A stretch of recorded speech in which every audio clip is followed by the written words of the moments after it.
रात के 2 बज रहे हैं, सब सो रहे हैं, लेकिन तुम्हारी आंखें अभी भी खुली हैं। छत के पंखे को देखते हुए बस तुम्हारे दिमाग में एक ही कैलकुलेशन चल रही है। उम्र 25 पार हो गई और जेब में अभी तक 25 रुपए नहीं हैं। कब तक घर वालों के पैसों पर जीऊँगा और कब तक अपनी माँ की आंखों में वो उम्मीद और डर एक साथ देखोगे। दोस्त आगे निकल रहे हैं, किसी की नौकरी लग गई तो किसी ने नई गाड़ी ले ली और तुम हर सुबह उठकर बस एक नया बहाना ढूंढते हो। मिडिल क्लास लड़के का सबसे बड़ा नर्क जानते हो क्या है? उसे अपनी ही नज़रों में अपनी औकात छोटी लगने लगती है। जब वो आईने में खुद को देखकर खुद से नज़रें नहीं मिला पाता है। बाहर जाओ तो लोग पूछते हैं, और भाई आजकल क्या कर रहा है? यह सवाल नहीं है, यह कलेजे पर लगने वाला वो तीर है जिसका तुम्हारे पास कोई जवाब नहीं है और तुम हंसकर टाल देते हो, लेकिन अंदर जो टूटता है वो सिर्फ तुम ही जानते हो। रिश्तेदारों के फ़ोन आने पर तुम अपना कमरा बदल लेते हो। क्यों? क्योंकि तुम्हें डर लगने लगा है। तुम्हारी काबिलियत पर अब सबको शक होने लगा है। और सबसे बुरी बात जानते हो क्या है? तुम्हें भी अब खुद पर शक होने लगा है।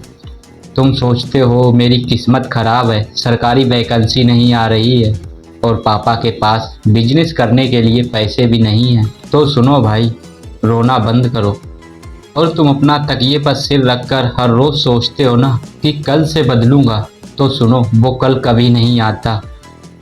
तुम्हारी खाली जेब तुम्हारी कमजोरी नहीं, तुम्हारी लाचारी है।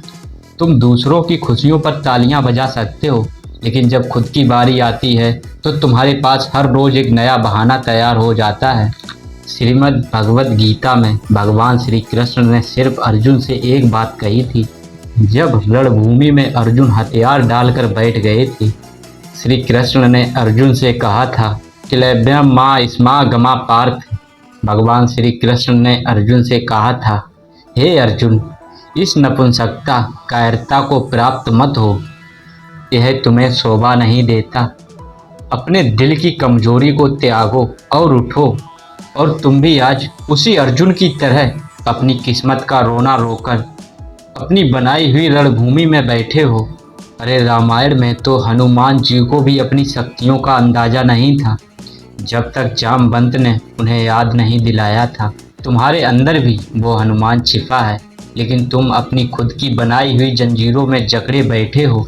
खाली जेब कोई बीमारी नहीं है, यह एक मौका है इतिहास रचने का। जितने भी लोग आज शिखर पर बैठे हैं, वो लोग भी तुम्हारी तरह ही कभी ना कभी इसी हालत में थे, लेकिन उन्होंने तुम्हारी तरह रोना नहीं चुना था, उन्होंने लड़ना चुना था।